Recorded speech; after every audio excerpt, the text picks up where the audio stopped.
Þá ætlum við aðeins að skoða hvað rafmagn er. Allar frumeindir eru gerðar úr öreindum en frumeindir, atóm, eru bara minnsta eining á hverju efni fyrir sig. Allt í heiminum er gert úr svona frumeindum, eins og þið sjáum myndina hérna. Þessi mynd er svo sem bara skýringamynd, þetta lítur ekkert endilega svona út. En það eru róteindir og nifteindir í kjarnanum, kjarnin er hérna í miðjunni og róteindirnar og nifteindirnar eru stórar, en rafeindirnar svífa hérna í kring, þær eru pínu litlar. Þegar við getum sendt þessar rafeindir af stað eftir ykkur, eins og til dæmis vír, þá köllum við það rafmagn. Og þá þurfa rafeindirnar að geta borið með sér orku og þannig fáum við orku sem við getum notað. Stöðurafmagn myndast þegar rafeindir safnast fyrir í hlutum út af núningi, til dæmis þegar ég nutta blöðru við eitthvað, að þá safnast rafeindir yfir í blöðruna og þá er hún orðin neikvætt hlaðin því að rafeindir hafa neikvæða hleðslu. Þegar ég legg hana svo upp á veggnum þá ýta þær öðrum rafeindum frá sér í veggnum af því að einingar eða eindir með sömu hleðslu er ýta hvor annarri frá sér og þá dragast þær að róteindunum í veggnum. Þannig festist blaðran við vegginn en svo jafnar færast rafeindirnar hægt og rólega yfir tilbaka og þegar þetta er orðið jafnt og þá dettur blaðran niður.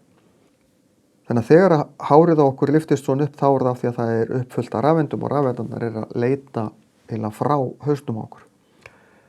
Eldingar eru afhleðsla á stöðurafmagni, þar að segja að það hefur safnast upp út af núningi í skýinu, að þá hefur safnast upp mikið af rafeindum og svo leita þær eitthvert annað það sem vantar rafeindir, hvort sem það er í næsta ský eða bara hreinlega niður í jörð og þá kemur elding. Elding er ekkert annað en bara gríðar stór og sterkur rafstraumur. En þetta er þannig að eins hleðslur, þær ýta hvor annarri frá, mínus og mínus ýtist frá, bara eins og þegar við reynum að setja sama pólan og segli saman, þá ýtist það í sundur. Plús og plús ýtist í sundur líka á sama hátt, en plús og mínus, það dregst saman og það er það sem heldur til dæmis blöðrunni við vegginn ef við myndum nuttinni við hárið á okkur.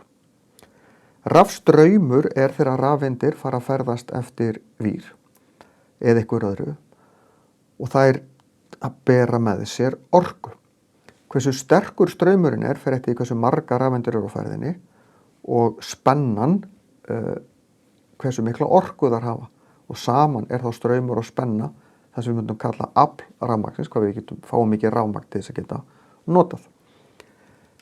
En rafeindirnar eru lausar svona utanum og þær geta hoppað á milli og málmar leiða rafmagn vel, þess vegna allir rafmagnsvírar úr málmi, því að rafeindirnar þar hlaupa auðveldlega eftir vírnum. Straumrás er þegar rafmagn fer í hring, þar að segja, það fer frá, þetta er rafhlaða hérna, og það fer eftir vírnum í gegnum eitthvað eins og peru og svo tilbaka. Það verður að komast í hring, sjá það líka hér. Því að annars stoppa rafeindirnar bara. Það verður að vera hringar á þessu. En rafeindirnar leggja af stað með orku, tapa orkunni í perunni og koma svo tilbaka hálf orku lausar. Þetta er ákveðin einföldun að lýsa þessu svona, en gengur alveg. Við tölum tvenns konar straumrásir. Straumrás er sem sagt þegar þetta myndar hring. Það er raðtengd straumrás þegar þetta er bara einn hringur. Þannig ef ég tek þessa peru úr, þá slokknar á þessum. Því að ég er búin að rjúfa straumrásina. Rafeindirnar stoppa hér því að það er engin pera hérna. Þannig að einn hringur raðtengd straumrás. Hér eru margir hringir, sjáðu. Það er einn hringur hér, það er annar hringur hér og þriðji hringurinn er hér. Þetta er hliðtengd straumrás. Því ef að þessi pera bilar eða ég tek hann úr, þá kemst rafmagnið samt þessa leið og þessa leið er það ekki. Þannig að það er mismunandi hvort að rafkerfi eða einhverjir hlutir eru raðtengdir eða hliðtengdir, en flest sem við notum er hliðtengt. Til dæmis rafkerfið heima hjá okkur er hliðtengt því að ef það væri raðtengt, þá þyrftu að hafa allt í gangi. Leið við slökk á einu tæki þá slokknar á öllu. Og það er náttúrulega að sjálfsögðu ekki þannig í rafkerfunum heima hjá okkur. Það eru rafmagnstöflur í húsunum heima hjá okkur. Svona tafla er eitthvað staðar heima hjá okkur. Þetta er oft inn í geymslu eða inn í þvotahúsum eða eitthvað staðar. Stundum fleiri en ein. En þarna kemur rafmagnið inn og því er deilt út í mismunandi hlutahússins í gegnum og hver svona takki, þetta er kallað öryggi, stundum kallað vör líka. Hvert öryggi hefur ákveðið svæði í húsinu. Það er sem sagt vírinn úr inntækinu fyrir gegnum svona gæja og svo út í herbyggin. Stærri raftæki eins og eldavél, þvottavél, bakarófn og þess áttar oft með sér svona öryggi fyrir sig. Því að það sem að þessi gera að ef að það reynir eitthvað raftækir bil og þeir fara að taka allt og mikið rafmagn til sín, að þá slekkur það á öllu rafmagninu í þann hluta. Þannig að hér hefur búið að slá rafmagnin út og ef að ég sé hvað tæki þetta bil að teka bara sambandi, þá get ég ítt takanum upp aftur og þá kemur rafmagnið á aftur. Þetta mikið öryggi því að rafmagnstæki geta bilað. Ef þau taka alltaf mikið rafmagn til sín, þá getur þau farið að hitna, þá getur þau bara farið að kveikna í eða þau skemmt meira frá sér, skemmt fleiri raftæki. Á endanum hérna svo eitthvað sem heitir lekaliði. Hann ekki alltaf stundum hérna fyrir neðan, það svona sértæki. Hann fyrir allt húsið. Líka kallaður leka straumrofi. Ef að rafmagn lekur ekki stór út, þá misjafnt hvað fyrir rafmagn mikið af rafendum sem kemur inn í töfluna og kemur svo tilbaka aftur, því að munið þetta þarf alltaf að fara í hring. Og ef það mismunur á því, þá rafmagn að leka út eitthvað starf, eitthvað tæki bilað sem að hleypi rafmagn út, þá slekkur lekaliðin á öllu húsinu. Mikið öryggi í þessu. Öryggi geta líka litið svona út, að þá vír hérna á milli. Ef að straumurinn verður á mikill, þá bráðnar vírin og þá rofnar straumrásin. Og vírarnir misþykkir eftir því hvað eiga þola mikið áður en rafmagnið fer. Og það það sama með þess að taka. Það standa tölur á þeim hvað eru mörg amper.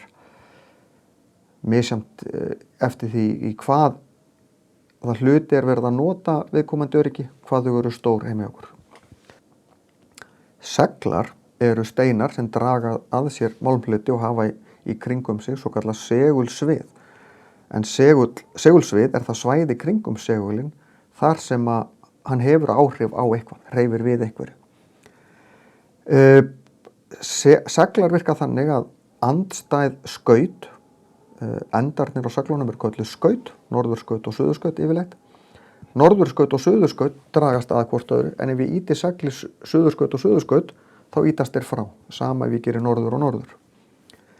Ef við röðum til dæmis bara svona dufti í kringum svona segul, þá dregst mikið af því að seglunum, en restin raðast svona í kring og myndar línur, ekkert ósvipað myndinni hérna. Þannig sjáum við svolítið segulsviðið.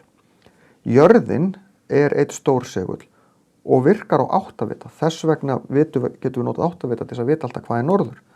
Af því að segulsvið jarðarinnar, sem myndast af því að kjarni jarðar snýst, það það sem býr til segulsvið jarðarinnar, að nálin leggst með segulsviðinu og segulsviði snýr meira og minna alltaf eins. Það togar nálina í áttavitanum í norður.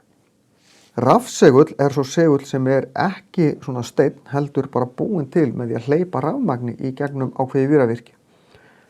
Munurinn á rafsegli og hefðbundnum segli að við getum kveikt og slökkt.